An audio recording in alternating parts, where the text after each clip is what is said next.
Good evening. Glad that you are watching your channel of choice on the news tonight.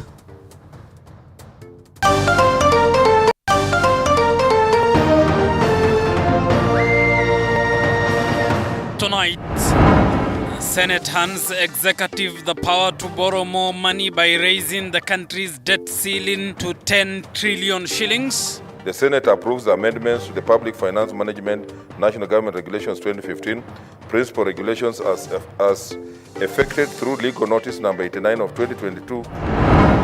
Wiper leader Kalonzo Musyoka hits out at a ruling that locked out former Nairobi Governor Mike Sonko from contesting in the Mombasa gubernatorial race. Inawezekanaje nyinyi kama ni watumishi wa Chebukati?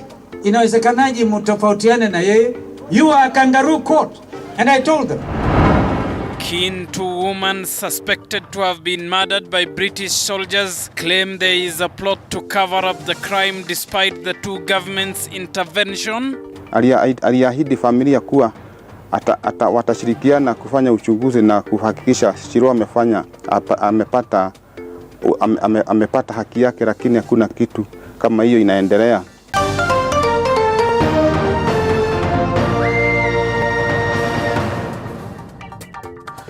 Catherine Simaloi is our sign language interpreter. Good evening. I'm Abubakar Abdullahi. Welcome to the broadcast.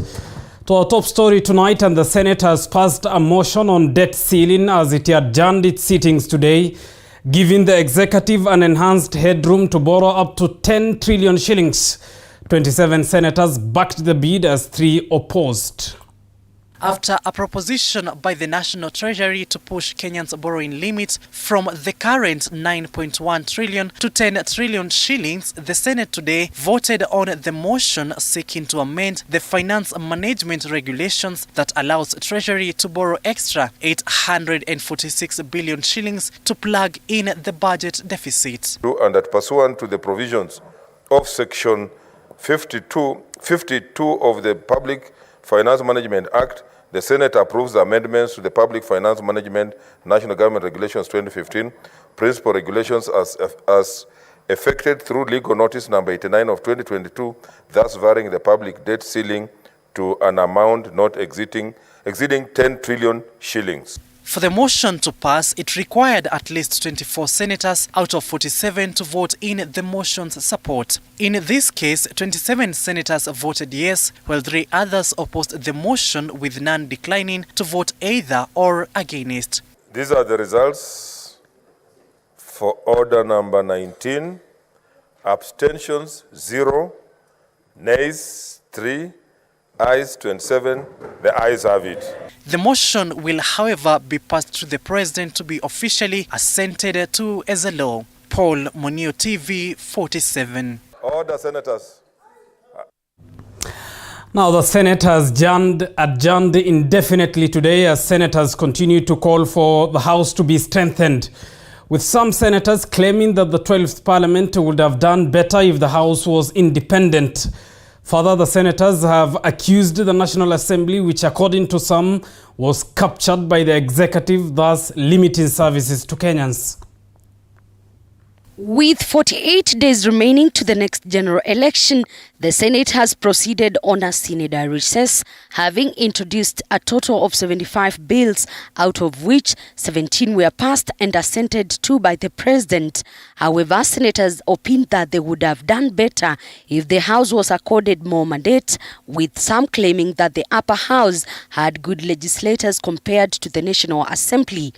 There is no reason to fund institutions like Senate or institutions like National Assembly to the extent that we are doing if they are unable to discharge the mandate we expect of them. There is no need to equally fund the executive if they are unable to do that. Why is it that we are unable to deal with the inflation, the cost of living? Right now, Kenyans are paying 50% more for essentials like food, bread, milk, than they used to pay about 4 months ago. How come these institutions are helpless? Senate, when you look at it and the functions it's supposed to perform, and what it can do for this country. If Senate was given the powers that is needed, and the two houses of Parliament, can balance one another, then this country will be a better place for everybody. Further, the senators have accused the National Assembly for what they termed as lack of being independent, thus derailing the legislation process, further proposing that the House be accorded more strength in the event constitutional amendment takes place. Distance. It is a Senate that has been stifled by the executive when it comes to matters legislation. The Senate has done its bit by churning out legislation, but the adulterous or unholy association between the executive and the National Assembly has negated such prospects. So I look forward to senators who will be elected in the next Senate to have an environment that enables them to realize the potential of the Senate in terms of legislation. The senators have proceeded on a sine-die recess, proudly having served in the House and having set a landmark on the revenue formula, which saw more resources trickle down to counties. Interesting opportunity to serve in the Senate. Senate is a very dignified house. It doesn't have a lot of capricious behavior. People like to debate for long. It's a house of revision. And I would want to say that it's a house that should be occupied by the sages of society, particularly people who are 40 years and above, just like it's the part of the jurisdiction in Zimbabwe, in Rwanda, in other places. But our Senate here is really a house of mixed kind of people. I think it should be the house you graduate to when you come from the National Assembly.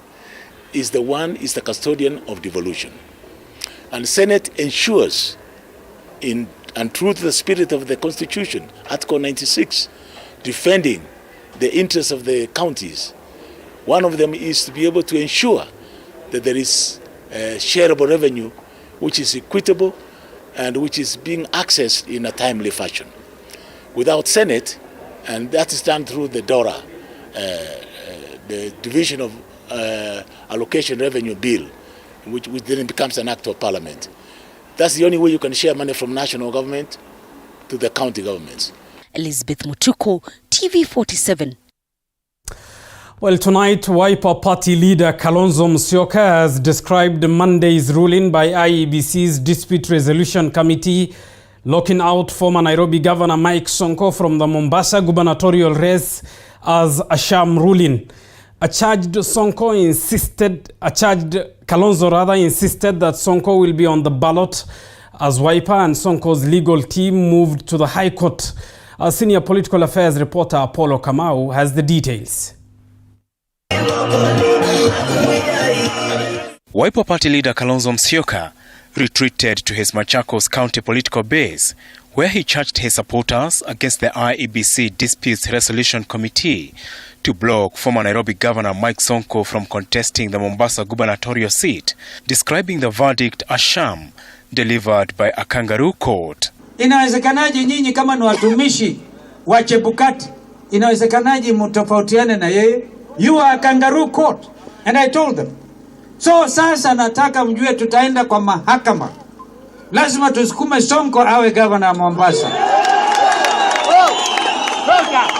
Wangapi wanasema lazima Sonko awe governor apatiwe nafasi ya kusimama? Kalonzo and Sonko reading from the same script in condemning the IEBC committee, with Sonko claiming money changed hands to influence the IEBC committee decision. Sisi ni watu wa intelligence.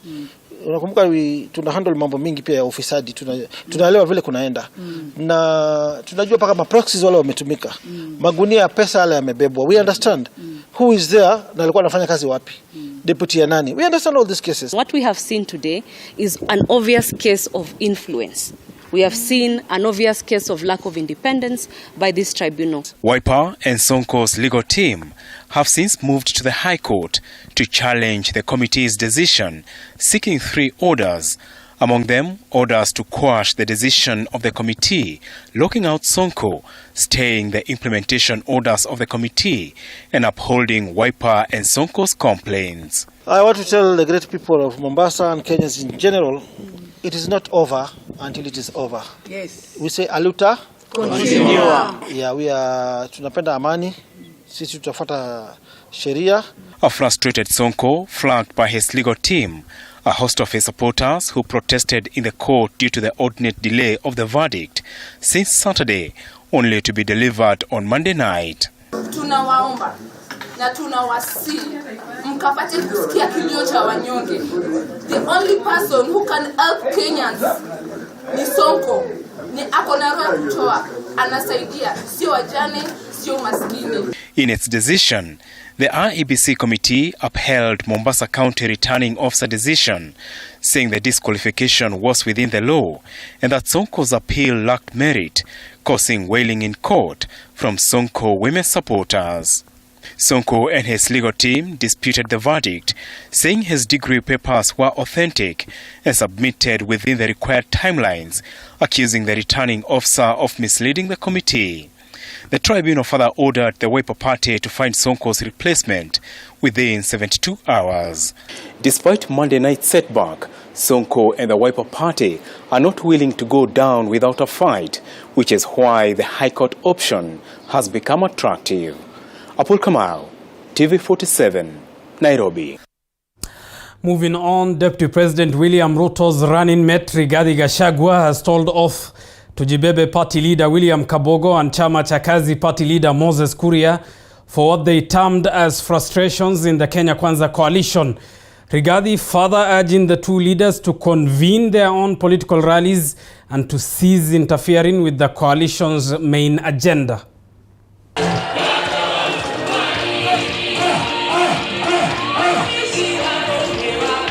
At the Kenya Kwanza Economic Forum held in Kirinyaga County Tuesday, the DP's running mate Rigathi Gachagua hit out at Tujibebe Party leader William Kabogo and Chama cha Kazi leader Moses Kuria for what he said was derailing the coalition from its main agenda. We have no time to engage anybody because we are on a mission and we are focused.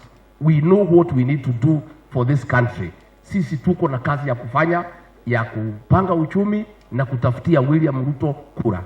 Kabogo and Kuria had earlier cited frustrations in the Kenya Kwanza coalition and announced their withdrawal from UDA campaigns in a letter addressed to the Deputy President William Ruto and his co-principals Musalia Mudavadi and Moses Wetangula. Ndugu zangu wengine tunasema huku sijui Rigathi dictator. Tumekuwa na yeye hapa tangu saa 5 tulipofika. Kama alikuwa dictator simungeiona hiyo udictator. I want to caution our fellow party leaders, wale ambao tuko katika Kenya Kwanza. If we are in Kenya Kwanza honestly and genuinely, please, unless you are being used by the devilish forces out there, don't rock the boat from within. Rigathi further accused Interior PS Karanja Kebicho for what he said was using government relief food to win residents of Kirinyaga and have them support Raila Odinga in the upcoming August 9 polls. Ile ilikuwa imetengwa wakati ya COVID. Kebicho akavugia kwa store. Akasema atapeana wakati ya uchaguzi. Ikija hiyo chakula ni yenu, mkule tau. Wewe uko na chakula ya serikali. Unatakiwa upatie watu ya Kirinyaga na ya Nyeri na ya Murang'a na ya Kiambu. Wewe unaficha kwa store atuongojee uchaguzi. Deliberations of the Kirinyaga County Bottom-up Economic Forum are expected to form part of the Kenya Kwanza Economic Blueprint. Andrina Kilemi, TV 47. Elsewhere, Azimio presidential candidate Raila Odinga on Tuesday took his politics to Isiolo County, promising to solve the insecurity issues in the county. Raila, who was accompanied by some leaders allied to Azimio, affirmed that if elected, he will revive Isiolo's economy and create more jobs for the locals. Joash Onsare has the details. With less than 2 months to the August polls, Azimio flag bearer Raila Amolo Odinga pitched tent in Isiolo County. Raila, while addressing residents in Merti in Isiolo County, promised to beef up security in the county to avert the cattle rustling menace that has led to loss of lives for years. Hakikisha kama usalama imerudi hapa. Kweli. Kitu muhimu zaidi katika taifa ni kwanza usalama ya wananchi. Ndio, kabisa. Hatuwezi kuishi katika nchi ambayo watu wengine wanatoka ngambo ile na bunduki, wanapiga raia na bunduki wanaua na wanatoka na kwenda, hakuna kitu kitafanyika. Yangu ya kwanza kwako baba, ukiunda hii serikali kwa sababu utaunda na wewe ndio next president. Tusaidie tuweze kulisha malisho yetu kwa njia ya amani bila kusumbuliwa na raia kutoka kaunti. Raila was accompanied by COTU Secretary General Francis Atwoli. Peter Kenneth and local leaders assured the residents of better developments geared towards reviving the struggling economy if elected the 5th president. Tumesema tunajenga viwanda. Hapa nimesema nyinyi hapa Isiolo tunaleta special economic zone. Viwanda hata kama kiwanda ile ya mfugo itaanza kufanya kazi. Na tunataka kiwanda vile ya kutengeneza leather. Kama kuna mtu Kenya hii anajua mambo ya barabara, ni baba Raila Amolo Odinga.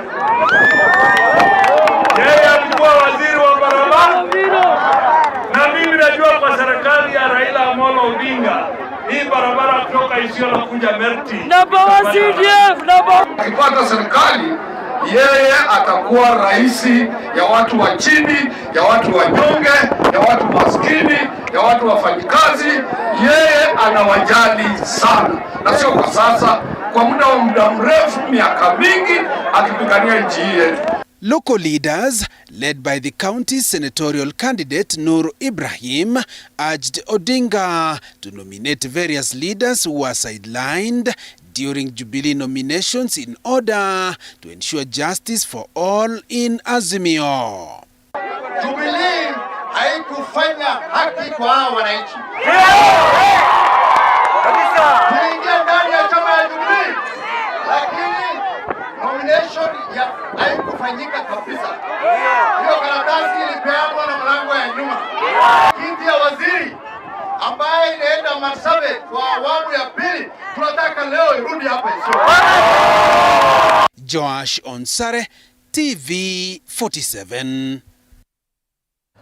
Moving on, pollsters, trends and insights for Africa now indicates that Azimio la Umoja flag bearer Raila Odinga enjoys the highest popularity rating in Nairobi County, with 50%, trailed by Kenya Kwanza presidential candidate William Ruto, who has 25%.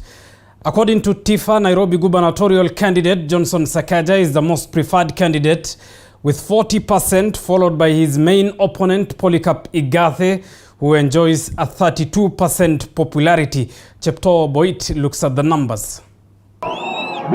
Sakaja has pledged to initiate policy interventions to facilitate the ease of doing business, including rolling out digital services that will reduce human interactions with cash as a way of fighting corruption within City Hall. Kwanza's presidential candidate William Ruto, who is at 25%. Azimio la Umoja has proven to be the most popular political alliance with 40%, compared to Kenya Kwanza alliance, which has a popularity rate of 24%. On matters political parties, ODM leads UDA with 8%. According to TIFA, Nairobi gubernatorial candidate under UDA party Johnson Sakaja is the most preferred candidate with a popularity rate of 40%, who is closely followed by Jubilee's Polycarp Igathe with 32%. This indicates an increase in popularity for both contestants, who as of May stood at 23% and 15% respectively. Sakaja is more popular to female voters with a rating of 41% compared to Igathe's 24%. Sakaja has pledged to initiate policy interventions to facilitate the ease of doing business, including rolling out digital services that will reduce human interactions with cash as a way of fighting corruption within City Hall. The more roads you do, the more cars people buy, the more traffic you have. Remember Thika Road. We said that is going to be the solution, isn't it? For traffic. Thika Road was built, everybody moved. Today, you don't want to be there at 7:30 a.m. I'm sure many who are late came by Thika Road. What we require is train, mass transit. However, the two candidates enjoy almost a similar approval rating among voters of different age brackets. In the senatorial race, Edwin Sifuna's popularity rating is 3 times that of UDA's Bishop Agnes Wanjiru, who are at 27% and 9% respectively, and this leaves 64% of Nairobians undecided. Incumbent woman representative Esther Passaris of ODM is at 32%, nearly twice as popular as her nearest rival in the race to defend her seat, Millicent Omanga of UDA, who is at 19%. The survey was conducted on June 20th across 17 constituencies in Nairobi County among a sample size of 632 respondents. Chepto Boit, TV47, Nairobi. Elsewhere, Deputy President William Ruto led his Kenya Kwanza Alliance Brigade in various parts of Nairobi on Tuesday, among them Mathare and Ruaraka, to seek support for his presidential bid. Earlier, Ruto met representatives from the Okoa Uchumi campaign and Angaza movement. Mike Kagwongo tells us more. With 48 days to go before the August 9th polls, Deputy President William Ruto was up and running Tuesday, meeting members of various groups where he drummed up support for his bottom-up economic model. Earlier Tuesday, he met the representatives of the Okoa Uchumi and Angaza movement groups, urging them to rally their members behind the Kenya Kwanza Alliance, saying it is geared towards an economic turnaround if he forms the next government. And we really propose this to be a process that brings the political parties, actors together. We would want to assure the civil society that this government, Kenya Kwanza, will be a different government, scrutinize our women charter, scrutinize our manifesto that I'm sure he will say when we are launching. Any government is as good as the accountability mechanisms that are in place. And the two very prominent ones is the legislature and our civil society. Later, Ruto led an economic forum in Nairobi, giving small-scale traders a chance to air their views. Mtu anaweza kugonga na gari sababu wewe una uwezo ufinyiriwe chini. So tunaomba kama serikali kuu iangalie kama hata ni lawyers watutafutie lawyers. Watu ndio wanatoa takataka mpaka customer relationship. Hata kama itabidi ni basari ama nini. Vijana wasome wajue story. And for your information, James, what you are saying, public participation, yani kuwahusisha wale wahusika, ni jambo la kikatiba. Sio ya kwamba unauliza anything outside the constitution. Actually, the constitution demands that we must involve the public. Katika, kama tutajenga soko, lazima nyinyi mchangie mawazo yenu. Na lazima mseme vile hiyo soko mnataka ijengwe. Mimi nataka nikuhakikishie bwana James ya kwamba kama Kenya Kwanza tumeona ile matatizo tuko nayo. The DP alongside his allies promised to create a conducive environment to allow business to thrive. Na vile tulikubaliana pale mbeleni, hii ni mjadala ambayo tutaikamilisha pale tutakuwa tumekusanya maoni yenu yote. In Tokyo alone is energy that comes from solid waste. Yani takataka inatumiwa kutengeneza stima. Shylock is an instrument of terror, is an instrument of fear, and is the most anti-business and social character in any society. Mheshimiwa Sakaja, ukichukua serikali, na mimi najua utachukua serikali.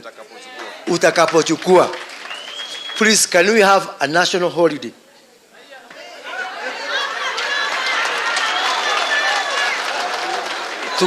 Tukule sherehe ya kuvuja NMS. Sasa ati mnasemaje? He closed the day by traversing Ruaraka and Mathare, accusing his competitors of what he termed as running campaigns without an agenda. Tulikuwa tumepanga mambo ya chakula. Tulikuwa tumepanga mambo ya security ama mambo ya food security. Lakini hawa majamaa wa handshake walikuja wakaondoa subsidy ya mambo ya fertilizer. Ndio saa hizi korokoro ya unga imefika shilingi 200. Mike Kagwongo, TV 47, Nairobi. Bottom. Wapi watu wa bottom up hapa, nione watu wa bottom up. Elsewhere, independent gubernatorial candidate in Nzoia County, Jim Ndurishi, has suffered a serious political blow after his running mate Luke Naibei betrayed him by defecting to the rival camp of former Rift Valley Regional Commissioner George Natembeya. Our reporter Boniface Barasa has the details.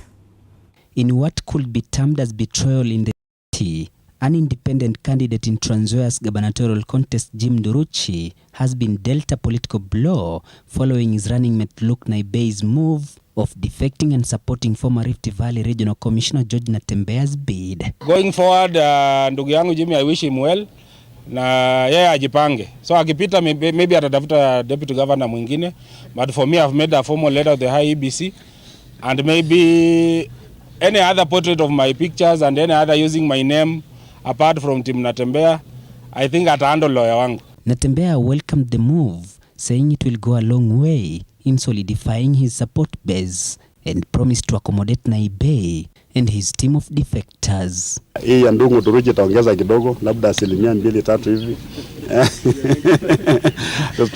Tusonge mbele, so our chances have basically been enhanced. I know there are many other persons wale wanataka kutujoin, and as we said, Nzoia ni yetu sote, wale wengine bado wako kule nje waje ndani. In a quick rejoinder, Jim Ndurishi, who is seeking the electorate's mandate on an independent ticket, scoffed at Naibei's move, saying it was inconsequential. It doesn't affect me in any given way. In any case, nilimchagua Luke Naibei kama rafiki yangu. Kwa hivyo, I'm surprised if kama yeye ameamua kufanya hivyo, ni jambo ambalo litanishtua sana. Akiwa nitaweka picha yake na yangu, tutakutana na wakili wake na atakutana na wakili wangu pia, because I have a baton of lawyers. But what does the law say in such scenario? Walter Wanyonyi is an advocate of High Court of Kenya. Once you've presented yourself, whether the name is removed or there, it remains in the ballot as running mate until elections are done. Thereafter, then other procedures can be done to do some replacement. But it is an automatic process. You cannot reverse that process. With the confusion with the defection of the running mate at this point in time, the question that begs is what happens in an event IBC has printed the ballot papers. Walter Wanyonyi is Kitale LSK chapter chairperson. If IBC has not done that, then obviously they can ask whoever to bring the names of the running mate, then do the printing of the. But if the printing has been done, then you cannot go back again and reprint those ballots. With the defection remaining a lacuna in the 2010 constitution, the legal minds are calling on the National Assembly to pass a specific legislation that will bar all running mates from defecting at the 11th hour. Boniface Barasa, TV 47, Nzoia County. Thank you, Boniface Barasa, for that report. Elsewhere, leaders from Uasin Gishu County have called on the police and IEBC to intervene and investigate the chaos witnessed at Jacaranda grounds during Kenya Kwanza campaigns. Speaking to the media, the leaders condemned the act as they termed as an act of hooliganism by their opponents. They are now calling upon the police to make arrests of people alleged to have organized the chaos.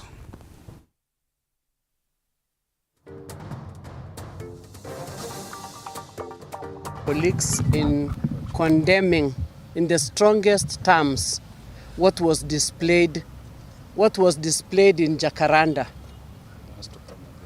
That was an act of hooliganism, and it should never be condoned in this country. I particularly want to point out Babu Owino. I want to ask Babu Owino to grow up. If he cannot mature in politics, then let him quit politics. Politics is about strategy, manifesto, and what you need to do to the people. But not this kind of, it's not about hooliganism. I also want to ask the presidential nominee of Azimio to tame his people We believe that we have come a long way. We are progressive minds, and we believe in the unity of our country. Yes. Now, Mheshimiwa Ruto has a right to campaign anywhere in this country because he's a presidential candidate. But if you think Jacaranda is the only place you can showcase how tough you are, we want to tell you it is very unfortunate.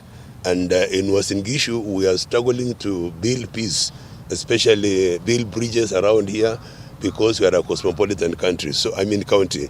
So we don't want to see that what is happening in Jacaranda can go to another part of the country, and we want to stop it forthwith.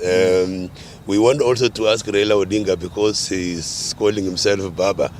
The Baba should lead the way by preaching peace, and he should not condone, like we saw it in his Twitter, that he seems to be supporting what happened and he has no regret. We want to tell him, please, Mzee, we need peace in our country. We are from a healing background, and we don't want to go into the same thing again.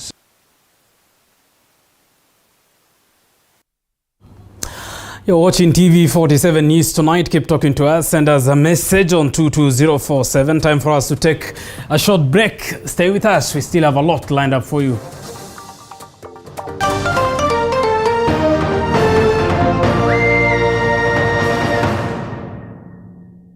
You are watching TV 47, the home of untold stories. Every event maker is here. Every rally driver is here.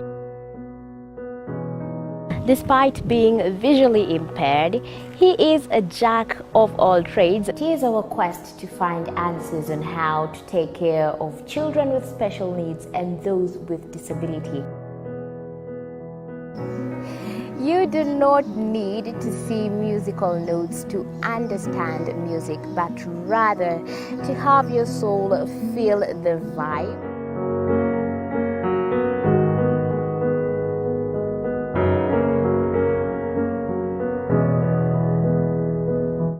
Actually, for us to make a wheelchair, we have to take measurements of the user. After doing my assessment, I get to know the parent. I get to know the heaviness she's carrying. Disability comes at different stages of life.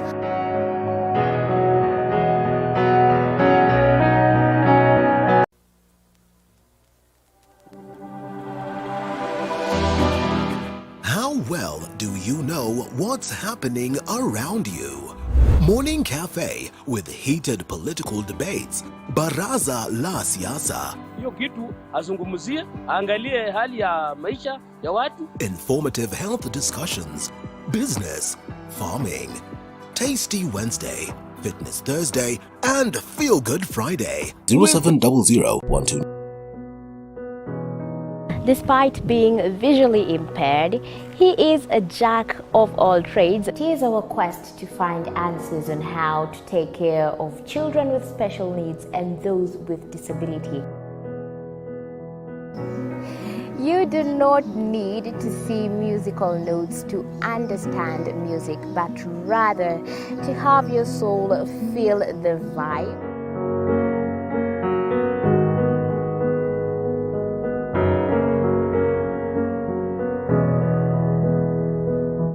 Actually, for us to make a wheelchair, we have to take measurements of the user. After doing my assessment, I get to know the parent. I get to know the heaviness she's carrying. Disability comes at different stages of life.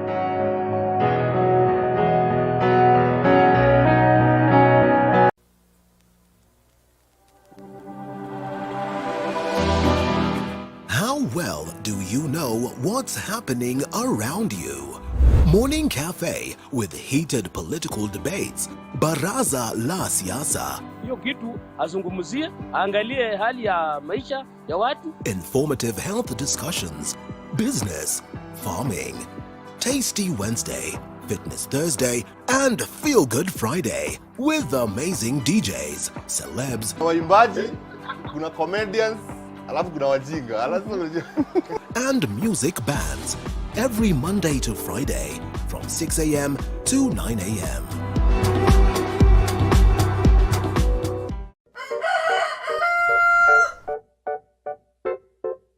The next set of millionaires are farmers, as we know agriculture has been and still is the backbone of our economy. As we traverse the different counties to meet different farmers, we ensure to get the story of how they started farming and even how they continue to penetrate the market and overcome the challenges. Hapa, the reason why nilieka goose na si ducks. Goose, they are very easy to maintain. A lot of farmers keep on calling, inquiring whether you're supposed to raise some seeds in the nursery or you're supposed to do them directly in the field. The greenhouse helps us control the temperature because the temperature needs to be between 28 to 32 degrees. Walk this journey with us every Sunday at 6:30 p.m. It's no secret, construction ain't cheap. But how do we make it affordable? Different individuals are finding ways of cutting down cost by use of pre-stressed slabs other than reinforced concrete, recycling plastics to make pavers. The brick is stronger, it's cheaper, and it's lighter. And recycling wastewater in your household. What happens to my waste from the washroom, the solid waste? All that can break down. Those are just but a few. Every Tuesday at 7:30 p.m. we talk construction.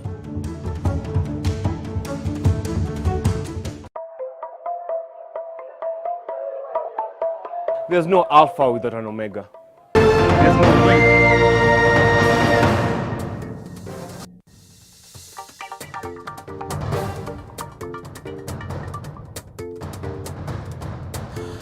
Welcome back to TV46 tonight. Thank you for staying with Kenya's fastest growing television. Let's get to more news now. And the probe into the killing of Agnes Wanjiru more than a decade ago, allegedly by British soldier in Nanyuki, has not yielded fruits, despite both Kenyan and the UK government promising justice to her family. The family now believes that there is a conspiracy by the two governments to cover up the matter. The family of the late Agnes Wanjiru are worried that they may have been denied justice after the murder of their kin. According to the deceased sister, Rose Wanjiru, little progress has been made in the probe, though Kenya investigators have previously visited the family and recorded statements, but nothing has come out of it. Wanjiru, who is the foster mother to the deceased daughter, Stacy, now 11 years old, noted that the daughter learnt of the matter through media outlets, and since then, she has been trying to question her over the mother's death. Sana ulizaga, mzungu aliuaga mama yangu, alishikwa. Mimi namrudishia nikamwambia mimi sijui, lakini sasa tumejua hajashikwa, anatembea tu. Sasa tunataka haki ya Agnes itendeke. John Mushiri, Wanjiku's husband, claimed that there was a conspiracy by the two governments to cover up the matter. Tupatie yote kama familia tujue amefika wapi. Ninakumbuka wakati waziri mkuu, waziri wa Uingereza alipotembelea hapa nchini, aliahidi familia kuwa watashirikiana kufanya uchunguzi na kuhakikisha Shiro amepata haki yake, lakini hakuna kitu inaendelea. Nakumbuka mkuu wa polisi akisema faili ya Shiro ifunguliwe upya. Tena Kinuti akasema ako tayari na ametayarisha askari wake kuwaendea wanajeshi walihusika na kifo cha Agnes.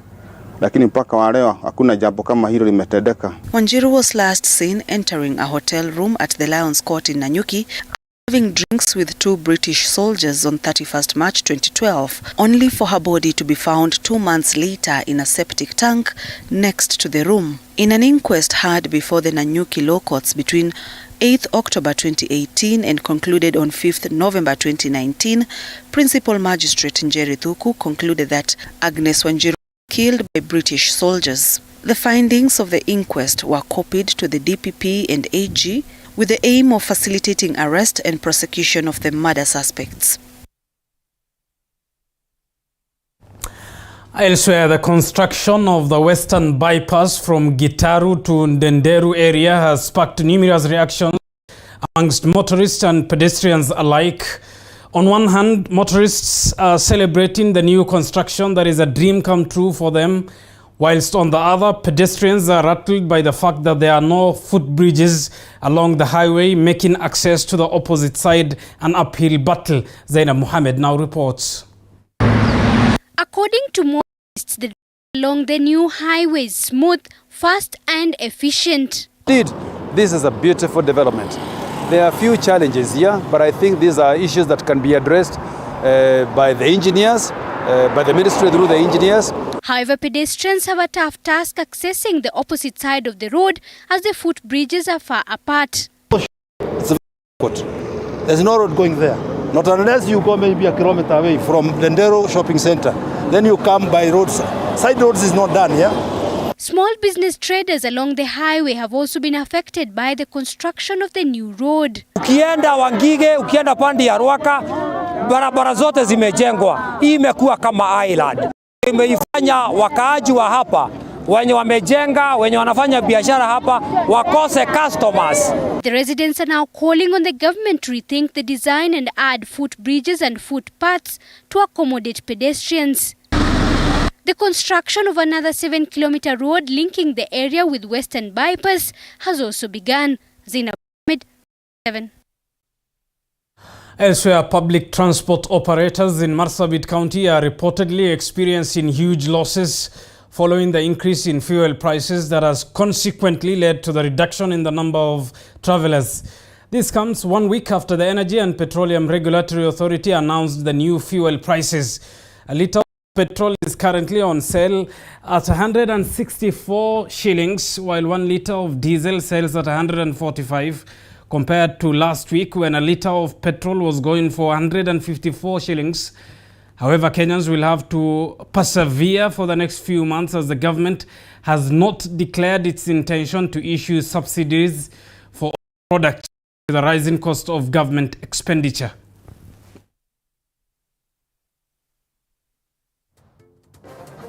Sisi hatupati hasara, manake tunaongeza shilingi 9 kwa wale wananunua mafuta, lakini kwa wale wananunua tunaona wanapata matatizo, wanashindwa kununua. Kama zamani mtu anaweka shilingi 1000, sasa ananunua mafuta kwa sana hizi tosha hata lita 6. Tunaomba hii transport imeongezeka, serikali iteremshe bei ili hata wanyongwe wapate kusafiri, kwa sababu gharama imekuwa nyingi, kila kitu imekuwa bei kali. Hakuna mtu anaweza safiri kwenda kuchukua mizigo yake ama shughuli zake kwa sababu transport imeenda juu. Hakuna faida sababu bei imepanda. Bei kipandishwa nasi tunapandisha nauli. Now, the Kenyatta International Conference Center was busy as the country celebrated the Africa Public Service Day.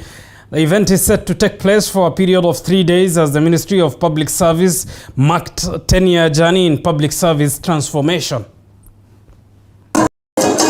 With an array of exhibitions and symposiums showcasing outstanding innovations that have transformed service delivery to the citizenry, the Ministry of Public Service, Gender, Senior Citizens Affairs and Special Programs launched the Africa Public Service Day at KICC, opening the forum for public scrutiny. Move aimed at developing solutions that are people-centric. In fact, I've just come from one which is talking on connectivity and bringing services closer. And one of the things that has come out today is the need to make government services very youth-friendly, noting that the country is now 75% young people. The rule of the Jubilee government regime, the ministry is open for scrutiny given the fact that there were some major hits and misses in the sector. These as the country decries a high youth unemployment rate amidst the high cost of living. So as public servants in the last 10 years, we planned for the administration's priorities, for example, under the agenda of His Excellency the President, and other areas that he was interested in, like gender equality, like the youth empowerment. And therefore, we are here now asking ourselves, how far have we gone? And we have told individual departments to come and answer that question. According to CAS Rachel Shebesh, public servants have been asked to strive for more inventions as the country moves to achieve its Vision 2030 goals.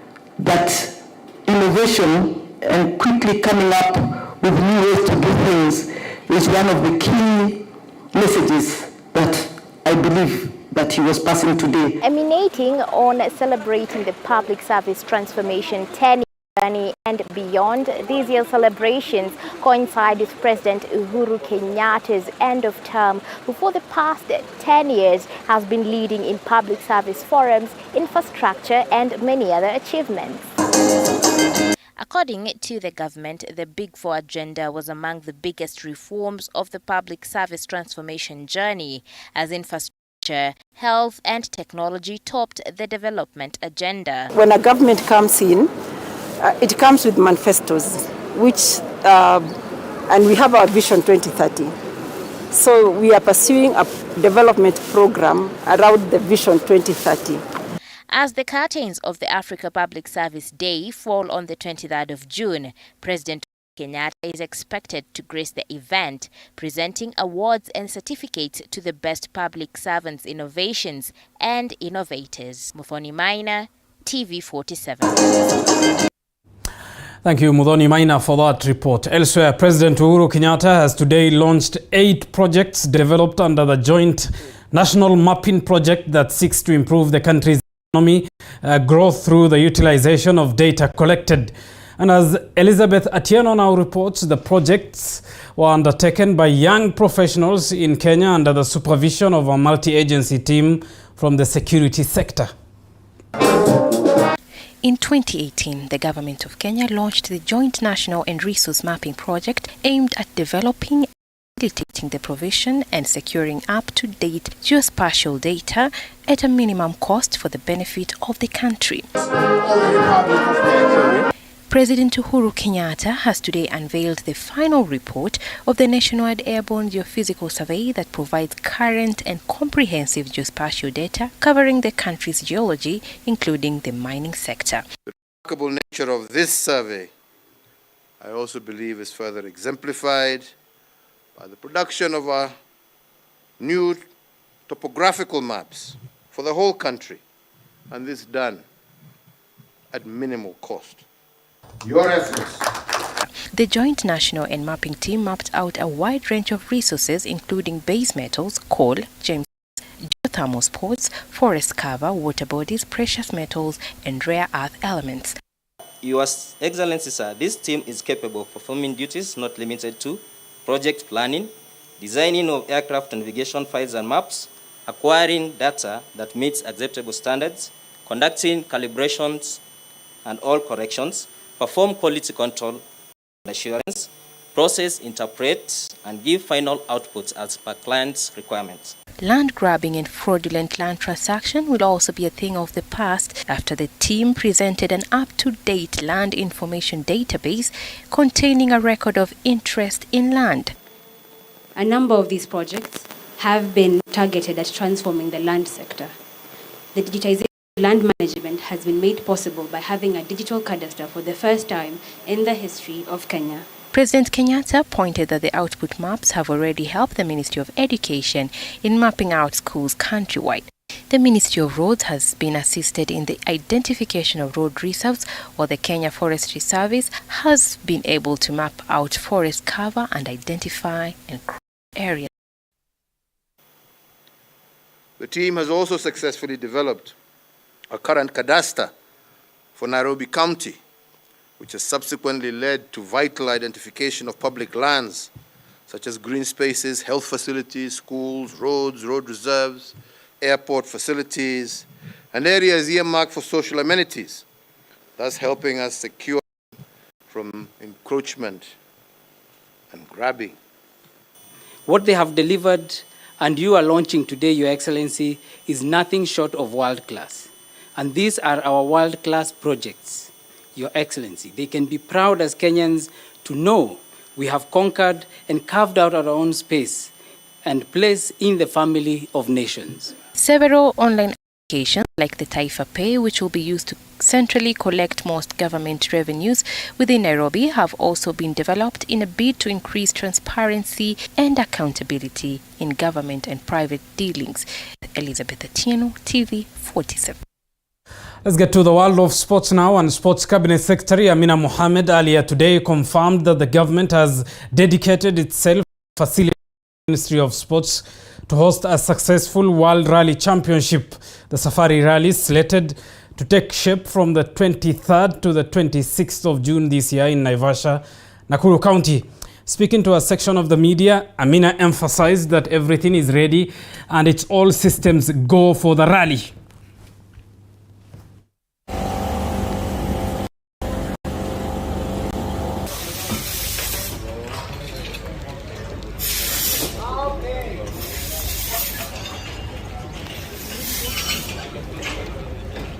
The government prepares for the event, makes sure that you have a service park, biggest actually in the world, that all the facilitation, all the arrangements are in place. But for most of the drivers, they have sponsors who sponsor them. Some actually sponsor themselves.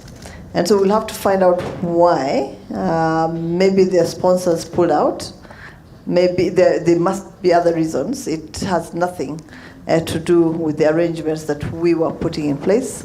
Our arrangements are neutral. They are for all drivers and they are all for all spectators.